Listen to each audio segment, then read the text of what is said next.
जय श्री राम, जय सीताराम। संपूर्ण रामायण की कहानी। रामायण की रचना। बसंत की सुहावनी ऋतु थी। संपूर्ण प्रकृति पर नव यौवन छाया था। वन कानन अद्भुत सौंदर्य से भरे उठे थे। पक्षियों के कलरव से पूरा वन प्रदेश गूंज रहा था। महर्षि वाल्मीकि प्रकृति के सौंदर्य का आनंद ले रहे थे। तमसा नदी के किनारे ही उनका आश्रम था। तमसा नदी मन गति से बह रही थी। उसके स्वच्छ जल में मछलियां कल्लोल कर रही थी। किनारे पर कितने ही पक्षी अपने शिकार को पकड़ने के लिए घात लगाए बैठे थे। नदी किनारे कुछ क्रौंच पक्षी भी प्रेम क्रीड़ा में निमग्न थे। उनकी अटखेलियों ने महिषी का ध्यान अपनी ओर आकृष्ट कर लिया था। वे बड़े प्यार से उन्हें निहार रहे थे। क्रौंच कभी चोंच से चोंच मिलाकर अपने प्रेम का प्रदर्शन करते, कभी एक दूसरे की पीठ सहलाते, कभी दूर चले जाते, कभी एक दूसरे के पीछे भागते। तभी अचानक एक तीर नर क्रौंच को भेदता हुआ चला गया। पीड़ा से छटपटाते हुए क्रौंच धरती पर गिर पड़ा और कुछ ही क्षणों में उसके प्राण पखेरु उड़ गए। यह दृश्य देखकर क्रौंच व्याकुल होकर विलाप करने लगी। महर्षि का हृदय करुणा से भर उठा। शोक में डूबे महर्षि के मन के उद्गार एक श्लोक के रूप में फूट पड़े।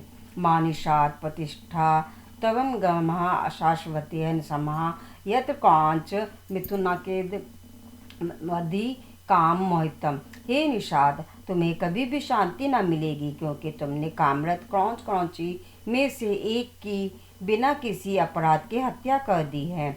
आदि कवि वाल्मीकि के मुख से निकला यह श्लोक था।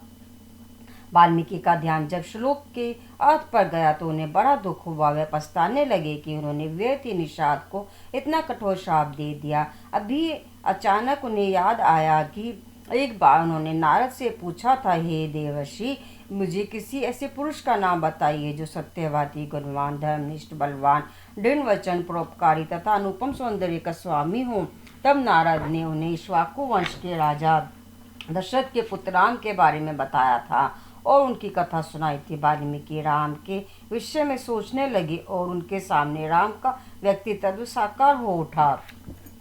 अचानक उन्हें अपने श्लोक का नया अर्थ सूझा। हे राम, आप अनेक वर्षों तक राज्य करेंगे, क्योंकि आपने रावण और मंदोदरी में से रावण का वध कर दिया। इस नए अर्थ से कवि वाल्मीकि के मुख पर प्रसन्नता छा गई।